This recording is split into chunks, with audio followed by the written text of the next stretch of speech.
I know it's been a while since I've posted content. Christmas, my son got married.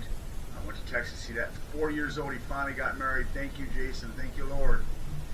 Beautiful wedding. He and his new bride, Elena. Congratulations. So this episode is the pioneer, Joe Corley. Again, I kind of harken back to the 70s and 80s. The younger generation, and now us, we have all this martial art content on our fingertips, whether it's YouTube, Facebook, Instagram, Amazon Prime, Tubi, which is a free source. All of this martial art content we have at our disposal. It wasn't like that in the 70s and 80s. You had to wait monthly for a magazine, and I would buy them all. And so when Joe Corley came on the scene, he really promoted PKA, Professional Karate Association, in the United States and Canada, and to some extent Mexico. Also, I'd like to say the British area, and much of Western Europe at this time, in the 70s and early 80s. The PKA was really one of the big names in kickboxing. The WKA, which had more of the international rules, was more prominent in the East, and the big star that we had in the West was really Benny the Jet Urquidez at that time. And it would soon kind of take over and become more popular in the mid-late 80s, and my recollection serves me, and then K1 really kind of came in and dominated in the 90s. But PKA was the deal. It really gets its first prominent when Jeff Smith fights Thriller Manila as the undercard to the Ali fight. And I didn't get to watch it live. I was a kid, but I heard about it. My cousin Brad and Uncle Jim, who were big boxing fans, were talking about this kickboxing stuff. So they didn't call it kickboxing, this karate fight. And they thought I might like it because I was a big Bruce Lee nut.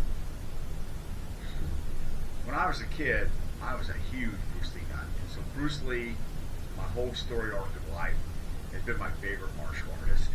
And I can't deny that when I was a kid, I mean, I had Bruce Lee posters everywhere. I probably drove my friends crazy. I was so silly. My sophomore year of high school, I mostly wore most of that year those Tai Chi Kung Fu shoes that Bruce Lee wore. Oh, I was a Bruce Lee nut. I've been so blessed I have friends who put up with me. Humored me and made me seem like I was normal. But my second favorite martial artist was not what one would presume, like a Chuck Norris. It was Bill Superfoot Wallace, and then I was probably a Norris fan after that. But one of the people I used to love to see was Joe Corley, because this new sports channel came on Cox Cable when I was as a teen in Spokane, Washington. And it was PKA. And who provided the color commentary? Joe Corley. Joe Corley had kickboxing against Bill Wallace in 1975. It was known as the Battle of Atlanta at that time. And that's a tournament Joe Corley would promote. Even to this day, I think it's still going on. This yearly Battle of Atlanta. And then they would have a rematch in 1985. Both times Corley loses. I did not see the live fight in 1975. I was into Bruce Lee at the time, but didn't have access to see those type of things at the time. But I would get to see the ESPN one in 1985. And I believe it was on ESPN. Yeah, it was on ESPN. He didn't fare too well against Bill Wallace. But I always liked him. And while I wanted Wallace to win, I felt bad for Corley.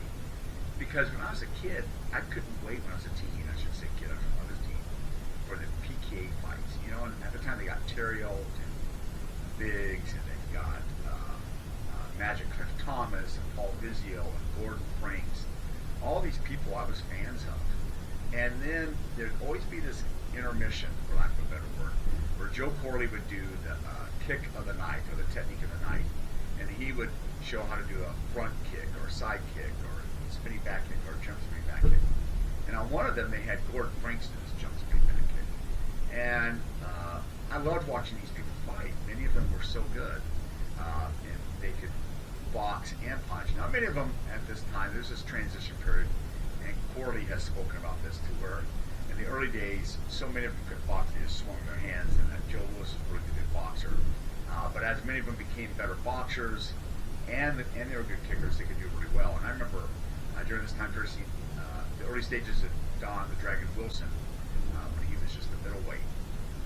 And I remember watching the Bill Wallace against Ray McCallum fight. It was kind of a tune-up fight for Bill as he's getting ready to retire and fight Robert Biggs. And you just saw these things, and Corley is almost always there doing color commentary, doing his kick of the night. And so it was just great to grow up in that and see Joe Corley. And he was such a pioneer. The PK kind of fell out of favor by the mid-90s, largely due to I'm going to assert K1. And I like K1, so I don't see that as necessarily a bad thing. It's just I kind of like both rules. I like the international rules, and I like the American PKA rules of karate. And I've been fortunate enough to kickbox in both those type of rules in the Philippines. And I liked them both, so I liked it, and I kind of miss it. It built us these stars in the 70s and 80s that helped perpetuate and keep karate going. And I'm thankful for that, and I'm thankful for his work. He is still, I believe, the CEO and president of the PKA worldwide. And I would like to say that I'm very fortunate that one of my instructors is Soki Bobby Briggs, who is one of the promoted me to Nandan. He is a lifetime member of PKA Worldwide, as well as his wife, Shihan, Mary Beth Briggs, is a lifetime member of PKA Worldwide. And I remember cornering Bobby in some of his fights in the Philippines. So hear an interview on him. He's on a podcast here or there. He just seems like a really good man and just super neat. And the martial arts is a better place because of the things he did and the moment he did that helped perpetuate and further advocate for karate on a world scene. So, Joe Corley began his martial arts training in Tung Soo at the age of 16. Now, what is so interesting about that is that we knew of the name George Corley, even though I was in Spokane, Washington. The first style I actually studied was Tung Soo under Les Dunwoody. And Joe Corley's name was well known. Wasn't as big as Chuck Norris, who was super well known in the Tung Soo world, but it was well known.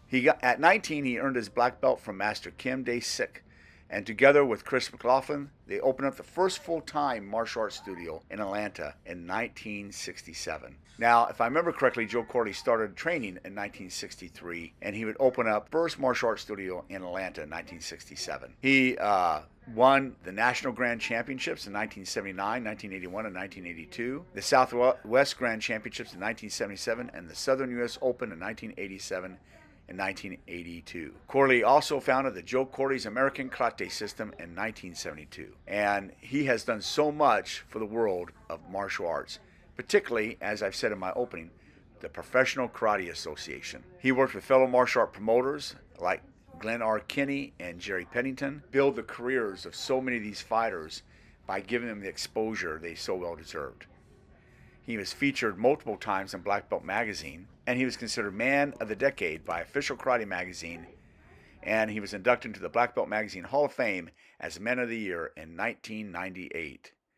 He has appeared in documentary films like Modern Warriors, Mystic Origins of the Martial Arts, and he also appeared in the Joe Louis film Force 5.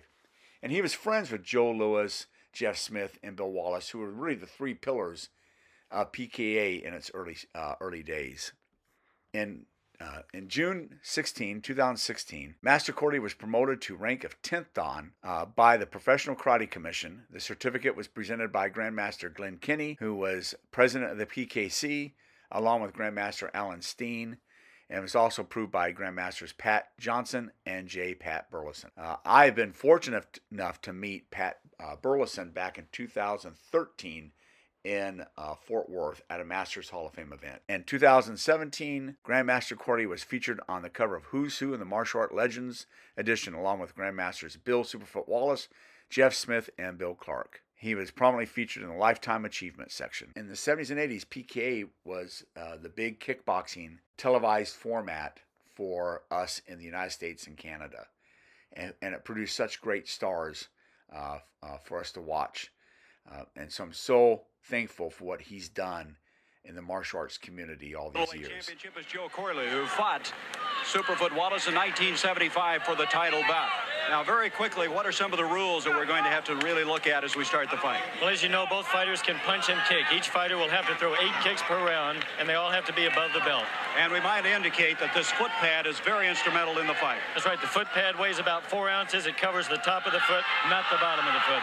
And so, since this is the first time that I've been in the ring in 8 years, the butterflies, of course, are just tremendous, but the training schedule has been phenomenal, and getting back in the ring with Bill Wallace this time is truly going to be a pleasure.